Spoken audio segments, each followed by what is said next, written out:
attention! I know why you're here. The Queen has created a powerful curse. I shall destroy your happiness. If it is the last thing I do, time will stop and we will be trapped. Everything we love will be ripped from us while we suffer for all eternity. No more happy endings. What can we do? The infant growing inside you. On her 28th birthday, the child will return. This is her only home.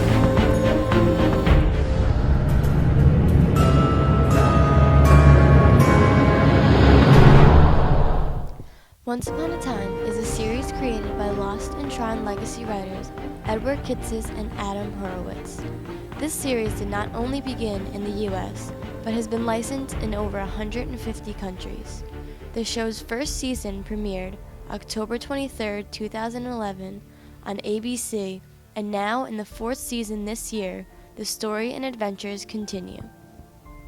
In the creation of the Once Upon a Time series, it is clear to see that the audience is in mind from the start.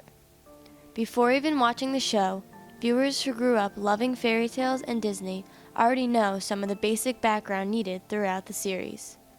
These viewers are already engaged in the world they are being sucked into. For those who are not as familiar to these characters and lands, the drillability concept seems to be endless. The continuity and multiplicity of this series is one of the most important parts and what makes this show so unique. This series is filled with over 160 different characters who each have a story of their own. The stories of each character in Once Upon a Time is kept true to the originals we grew up with.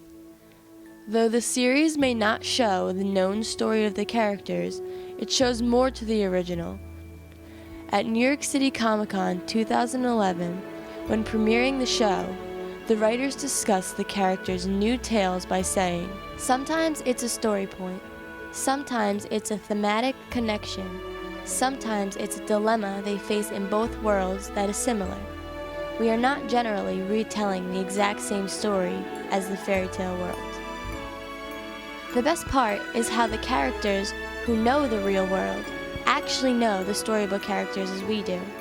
This gives the show extra humor in different situations. Can I ask you a question? Yeah, I don't know how to explain what the movie is. In other cases, the characters' original stories are severely changed, but the show is aware and makes it clear to the viewers. I can assure you on this island I am not the bad guy. Yeah, well, Pan's not supposed to be one either. What possibly gave you that idea? Every story I ever heard as a child. Well, they got it wrong. Pan was the most treacherous villain I've ever faced. Tell me something, love. In these stories, what was I like? Other than a villain. Handsome, I gather. If waxed mustaches and perms are your thing. I take it by your tone, perms are bad. This also gives the story subjectivity because the backstories in this series are already known by most of the viewers. There are countless amounts of storybooks available on the characters that are now in Once Upon a Time. These are the books that were read to us as children. Not only were there books, but Disney provided us with movies of many of the characters mentioned as well. These stories are told to us and available on multiple platforms to better understand the stories behind Once Upon a Time. Other than reading and watching, fans want the full experience. Just watching the show alone takes you to a whole new world, but now you can experience for yourself Once Upon a Time on your next trip to Disney World. Get the immersive experience of the evil queen taking away happy endings in Fantasyland. Once Upon a Time, like many other shows, takes advantage of extractability with fan-made and ABC official merchandise. There are many different items available on the ABC store, some including posters, mugs, and bags. The more fun items for fans are available on sites like Etsy. Here, fans have the option to purchase items that are actually seen in the show. For example, a keychain given to Emma Swan by a man she loved. There are even cosplay costumes available for Emma, several for the Evil Queen, Belle, and even for Captain Hook. The fans do much more for this series than create merchandise. The Oncers have created the Once Upon a Fan app, podcasts, fan art, multiple different websites and web pages. The performance of fans creates the participatory culture for this show. The fans create their own stories through fan fiction, videos, and stories. They also create crossover stories with other shows and movies like Harry Potter and Supernatural. The fans don't just stop with this. They are all over social media, especially Twitter. Once Upon a Time, the official page, has over 850,000 followers. There are also an endless amount of accounts for each of the characters. It is almost impossible to keep track. The most popular account for Emma Swan has 4.4 thousand followers, and Mr. Gold, also known as Rumpelstiltskin, has 4,000.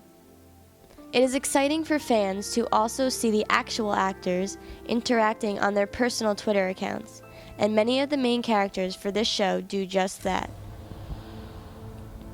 Besides all the stories the fans write about Once Upon a Time, there has been only a few attempts to create new tie-ins and spin-offs to the show. There was one comic book made called Shadow of the Queen, which gave the background story of the Queen and the Huntsman after she stole his heart. The comic had mixed reviews, and there was never another book made. Next, there was an attempted spin-off show, Once Upon a Time in Wonderland. This show, though it seemed interesting, only lasted for one season and was quickly taken off the air. The series Once Upon a Time, though not successful in everything they have done, really is an endless example of transmedia storytelling.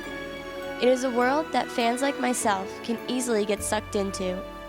After struggling to find a franchise, Once Upon a Time has taught me that even I could find a show that would bring out the fangirl in me.